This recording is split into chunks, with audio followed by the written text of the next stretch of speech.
day everyone. So I am John Ronald Latoy from Group 4 in Strategic Management. So now we will discuss about making strategic decisions. So here are the topic: expected learnings, outcomes, expected learning objectives. So the expected learning objective is strategic marketing management. Understand the use of business analytics for strategic decisions. Explain the importance of strategic marketing management. Know how the following elements impact firms' sales revenue. And explain what customer focus in. Name some tips for building an effective customer focus strategy. Understand how strategic international marketing decision is formulated. And explain the concept of strategic international marketing mix. So, first, I will discuss the introduction of business analytics. Business analytics are insights used by different organizations to leverage data and make informed decisions. So, business analytics helps organize, extract valuable insights from data to drive better decision making and address various challenges. And business analytics will keep the managers learn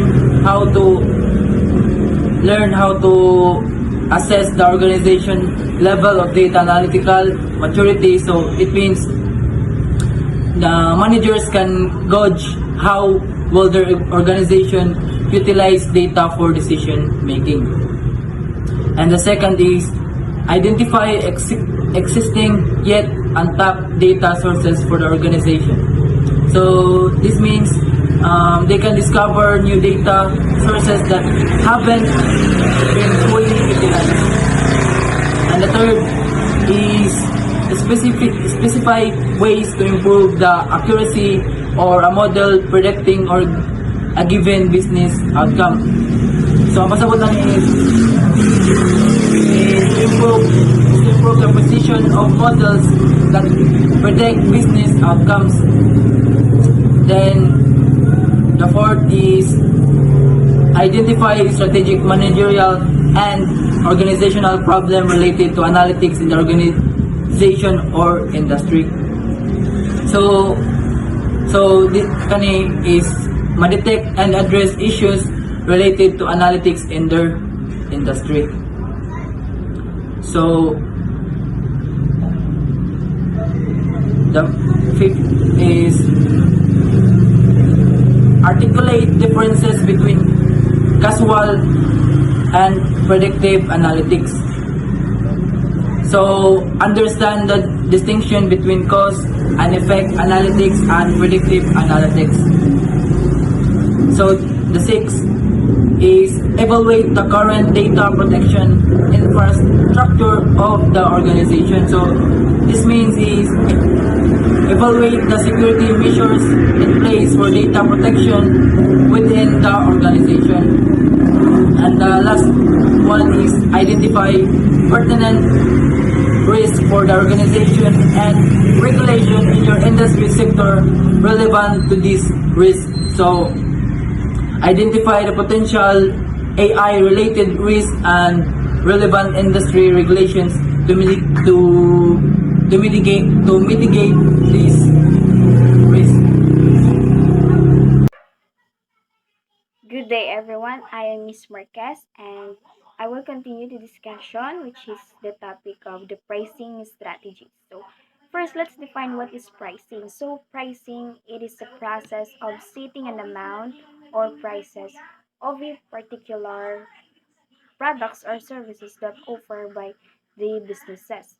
So, when we say pricing strategy, so it is a method or procedures of the companies use in order or to establish the best prices for their products and services, which it may depends on the demographic situation or the environment, the market and economic condition, and other factors that may affect their pricing decision. So this is the different pricing strategies. First is the price differentiation.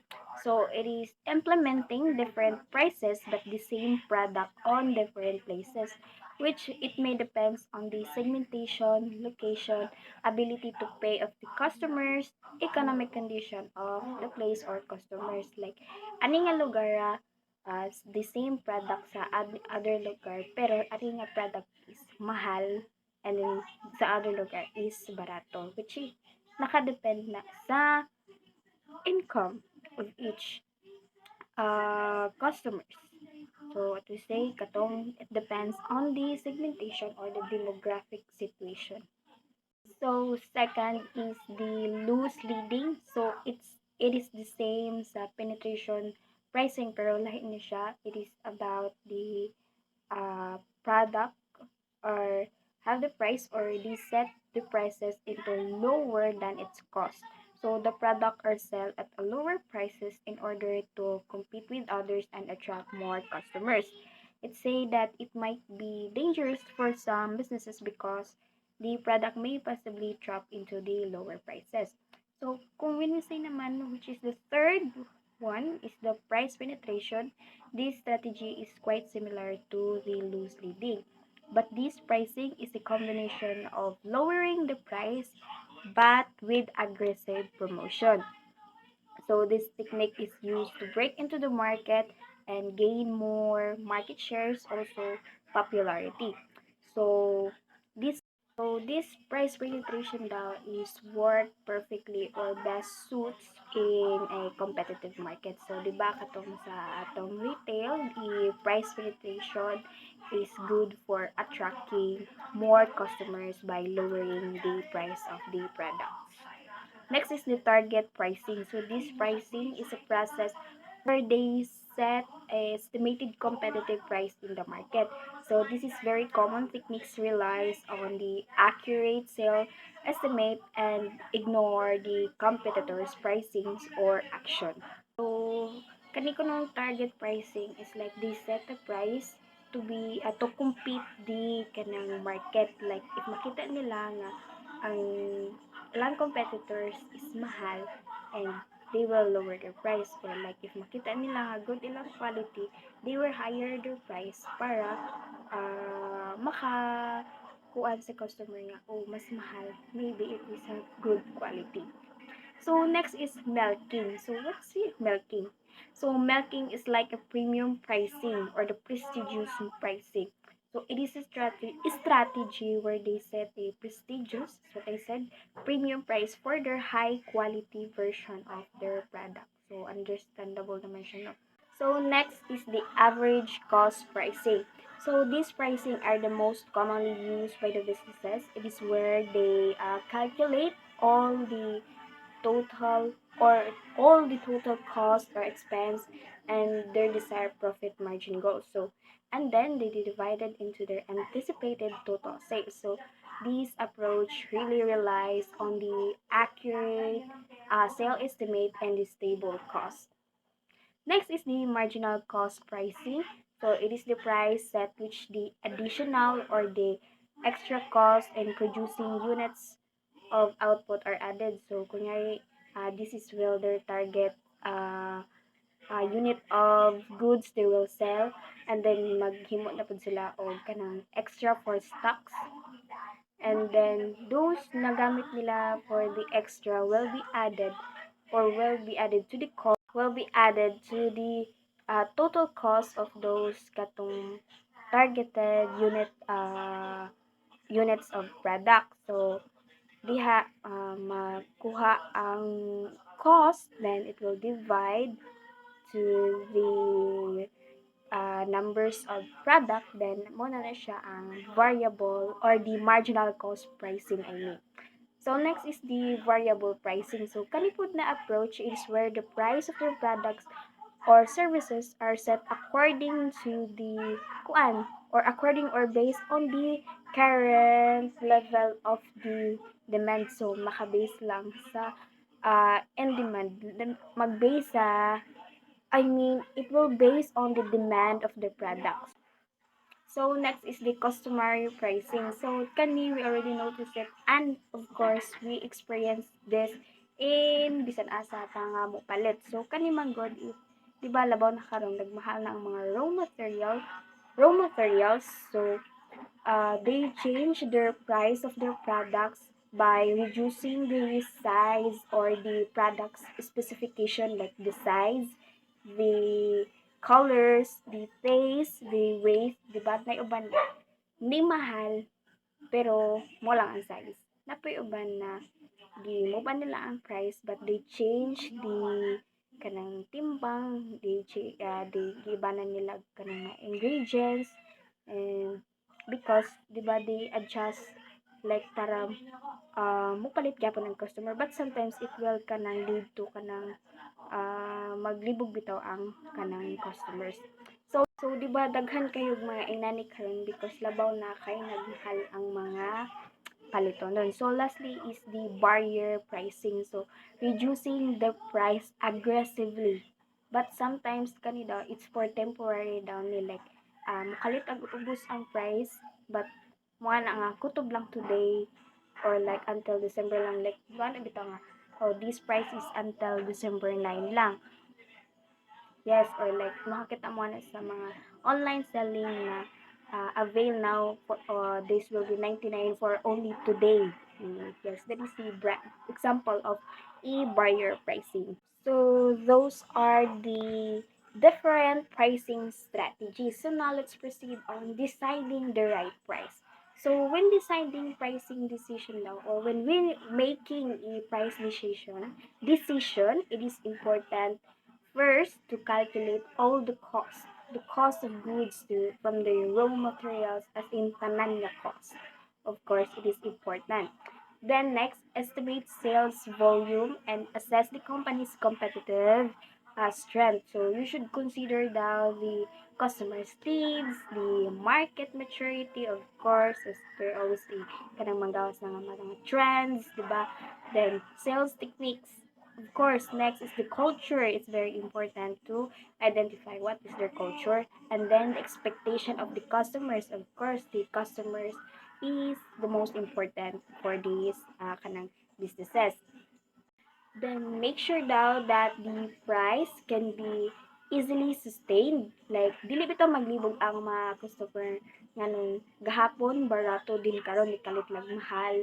Mahal naman kayo dili na ma-afford. So dapat kabalo ka mo assist on how to make your customers understands for if there's any necessary changes, and most importantly, you should stick to your price. Kunyari kung unsa imong nadiha dapat mao jud na ang presyo sa imong product, or otherwise maglibog na noon ang imong mga customer.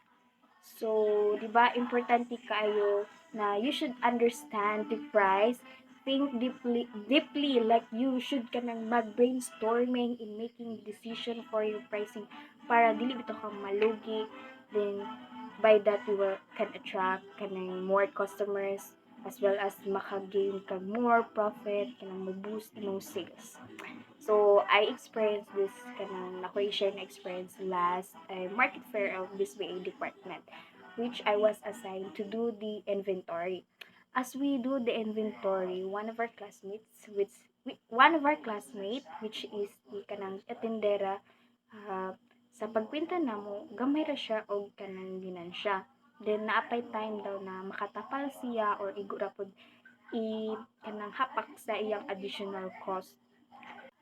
So one of our instructors approached us, and then we had a short chit chat, of course, then, and he said that we got the wrong decision or the pricing decision. He can see daw nga alkansi jud bisag wala gani na mo siya inay about that issues. He said dapat daw be wise in pricing.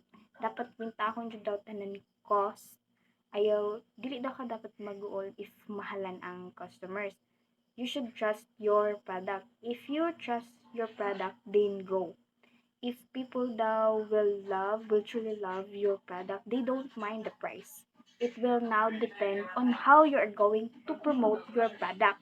So that is how important, diba, to carefully study and decide your pricing. So now let's move forward to the selling techniques. So di ba ni akong gi-share ganihan na customers don't mind the price. That's are really good, and it will now depend on how you're going to promote it, or what are you going to use, what techniques you're going to use in order to sell your products.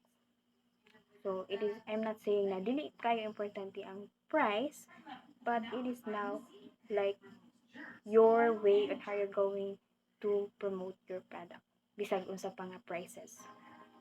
So, selling techniques are the strategy on how you are going to attract or persuade and retain more customers. So, your sale decisions must be based through understanding of your customers, of course, your commitment and passion for this product and this business, and also don't forget also to focus on uh, making profit. Like, yes, we need to satisfy the customers, but we also need to monitor if we able to gain revenue, if we boost the sales, and as well as we able to have gain more profit. So now I will give you the example of selling techniques. Excuse me. First is the internet sales. So very familiar, very popular, diba? Very common to us. It is about selling the products or anything in the internet, or what we call the online selling or the online shop. So these techniques can approach lots of potential customers across wide spectrum. So, di ba, bisan asan man lang maabot, like naakadiri na maligya, then your product will reach to the other kanang places na. So many customers now can choose any channels, whatever they want, like either online or through online or offline, or what we call the omni channel. But karon, di ba, we notice that many people are using or prefer online shop as they feel na mas, or they see na mas convenient ang online shops because naara sila sa balay scrolling, they will not waste time to go to the malls, go to outside.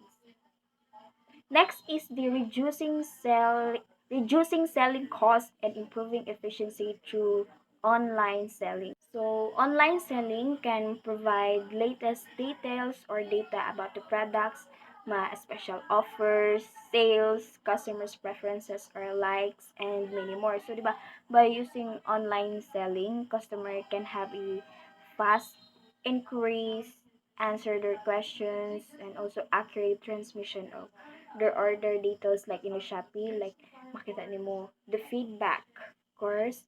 And then if we have a questions, there are kanang pwede nimo i-chat ang retailers or ang namaligya. And then if